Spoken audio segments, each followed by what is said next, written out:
Hi friends, मेरा नाम है प्रणय। Welcome to चेसोलिक। आज का हमारा वीडियो होने वाला है पॉल मॉर्फी के ऊपर। जो लोग पॉल मॉर्फी को नहीं जानते, मैं उनके बारे में बता देता हूँ। पॉल मॉर्फी एक अमेरिकन चेस प्लेयर थे। उनकी बर्थ डेट है 22 जून 1837 और उनकी डेथ डेट है 10 जुलाई 1884 और वो अनऑफिशियल वर्ल्ड चैम्पियन रह चुके हैं। 1858 से लेके 1860 तक वो वर्ल्ड चैम्पियन रह चुके हैं। और उनकी एक खासियत भी थी कि वो आंखों पे पट्टी बांध के ब्लाइंड फोल्डेड अपने अपोनेंट को हराते थे। और ऐसा भी नहीं है कि वो एक ही अपोनेंट होता था, वो ब्लाइंड फोल्डेड साइमल्टेनियस मैच भी खेलते थे। 10-10 जन उनके अपोनेंट होते थे अलग अलग बोर्ड पे। वो ब्लाइंड फोल्डेड खेल के भी अपने सब अपोनेंट को हरा पाते थे। ठीक है। और गेम में उनके अपोनेंट का नाम है नेपोलियन मार्चे। और इस गेम को टाइटल भी दिया था गेम ऑफ द डे करके। और एक गेम 1857 में खेली गई थी। और इस गेम में पॉल मॉर्फी के ब्लैक पीसेस है और नेपोलियन मार्चे के वाइट पीसेस है। गेम की शुरुआत होती है E4, E5, night F3, night C6, bishop C4, bishop C5, B4, Evans gambit, bishop cross B4, C3। Evans gambit का मेन पर्पस क्या होता है कि आप वाइट एक पॉन सेक्रीफाइस कर देता है और बदले में उसको स्ट्रॉन्ग सेंटर और पीस डेवलपमेंट मिलती है। मीन्स अभी C3 खेलने के बाद क्या होगा, मैं आपको एक लाइन बता देता हूँ। C3 खेलने के बाद ऑफकोर्स अपन बिशप को पीछे लेंगे, फिर वो क्या करेगा D4 करके पूरा सेंटर गेन करेगा। और D4 के बाद सेंटर गेन करने के बाद ऑफकोर्स पॉन कैप्चर करेगा पॉन। फिर उसके बाद कैसल करके खेल सकता है एक तो, नहीं तो क्वीन B3 करके खेल ले जाता है। मीन्स इसके ऊपर अटैक होगा, F7 के पॉन के ऊपर अटैक है अभी, तो उसको डिफेंड करते हुए क्वीन से खेलेगा। ठीक है, इस तरह से गेम कंटिन्यू होगा। फिर वो बिशप से अटैक करेगा और ऐसा गेम मतलब पीस एक्टिविटी फास्टर मिलती है ब्लैक वाइट को। इसलिए इवांस गैम्बिट पहले ज़माने में खेला जाता था। पहले ज़्यादा ओपनिंग का नॉलेज नहीं होता था, इसलिए ऐसे गेम खेले जाते थे। अभी भी इवांस गैम्बिट खेला जाता है, ऐसा नहीं है, बट पहले ज़्यादा खेले जाते हैं उस टाइम पे, क्योंकि तब ओपनिंग इतनी डेवलप नहीं हुई थी। थेरी लोगों के पास नहीं थी ओपनिंग थेरी, इंजन तो तब है ही होते ही नहीं थे, इसलिए ऐसे गेम खेले जाते थे। ठीक है, बट गेम में बिशप A5 खेला गया, पीछे आया C3 के बाद, और D4 पुश किया गया। D4 के बाद E क्रॉस D4 के बाद क्वीन B3 भी नहीं खेला गया, ना ही कैसल किया गया गेम में। यहाँ पे खेला गया E5।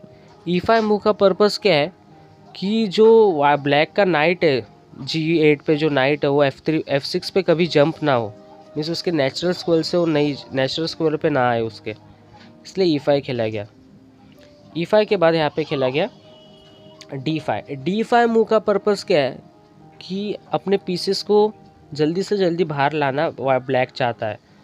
ठीक है, तो D5 करके वो अपने बिशप, वाइट बिशप का रास्ता ओपन कर रहा है और अपनी क्वीन का भी। तो यहाँ पे एन पासन किया गया, E cross D6, queen cross D6, queen cross D6 के बाद खेला गया कैसल, और यहाँ पे खेला गया नाइट E7। नाइट E7 का पर्पस क्या है कि आगे जाके कभी भी रुक E1 चेक आ सकता है, इसलिए नाइट F3 नहीं खेला गया, नाइट G7 खेला गया, E7 खेला गया।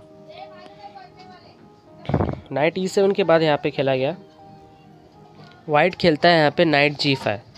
नाइट G5 का पर्पस क्या है, अभी दो अटैक लगे हो गए F7 स्क्वायर पे, ऊपर दो अटैक लगे हुए। ठीक है, अभी दो अटैक लगे हो तो ब्लैक कैसल कर लेता है यहाँ पे। और कैसल करने के बाद यहाँ पे वाइट क्वीन H4 करके भी खेल सकते, H5 करके भी खेल सकता है, बट क्वीन H5 के बाद क्या होगा कि ब्लैक खेलेगा क्वीन G6। उसके बाद एक्सचेंज होने के बाद क्या हो जाएगा कि ब्लैक के पास दो पॉन अप है ब्लैक, और किंग भी कैसल है और पीस भी डेवलप है, इसलिए ये पोजीशन सिंपली ब्लैक के लिए विनिंग है। इसलिए गेम में बिशप D3 खेला गया, इस पॉन के ऊपर अटैक किया गया। और यहाँ पे हम H6 करके भी खेल सकते हैं, अभी ऐसा कभी मूव आता है अभी के टाइम पे, तो H6 करके ही हम रिप्लाई देते हैं। पर पॉल मॉर्फी को ज़्यादा पीसेस के साथ खेलने के लिए और माइनर पीसेस के साथ खेलने के लिए ज़्यादा मज़ा आता था, इसलिए मतलब वो ज़्यादा मज़ा नहीं, मतलब उनके साथ ही वो ज़्यादा खेलने में विश्वास रखते थे, इसलिए वो खेलते हैं बिशप F5। बिशप F5 के क्या होता है, bishop cross F5, night cross F5, और नाइट क्रॉस F5 के बाद यहाँ पे खेला गया बिशप A3। अपनी रुक के ऊपर अटैक, क्वीन के ऊपर अटैक हुआ और अगले मूव में रुक भी जा रहा है, और यहाँ पे ब्लैक खेलता है क्वीन G6। क्वीन G6 खेलने के बाद यहाँ पे बिशप क्रॉस F8 होता है और क्वीन क्रॉस G5। अभी ब्लैक को बिशप बिशप अपने बचाता है, बिशप A3 पे लाता है वापस, यहाँ पे पॉन क्रॉस C3 और बिशप C1। बिशप C1 का पर्पस क्या है कि अभी क्वीन के ऊपर अटैक है, तो कभी भी क्वीन मूव होगी तो बिशप F4 मूव आ सकती है, इसलिए बिशप C1 खेला गया। बिशप C1 के बाद यहाँ पे खेला गया, ब्लैक ने क्वीन G6 खेला और बिशप F4 गेम में खेला गया। फिर बाद में रुक D8 से अटैक किया क्वीन के ऊपर, और यहाँ पे वाइट खेलता है क्वीन C2। क्वीन C2 के बाद ब्लैक खेलता है यहाँ पे नाइट D4, और बाद में मूव आती है क्वीन E4। और क्वीन E4 के बाद आप यहाँ पे वीडियो पॉज कीजिए और फोर्स चेकमेट, मतलब फोर्स नहीं बोल सकते, 2 मूव चेकमेट फाइंड कीजिए। 2 मूव चेकमेट ब्लैक की तरफ से क्वीन E4 के बाद।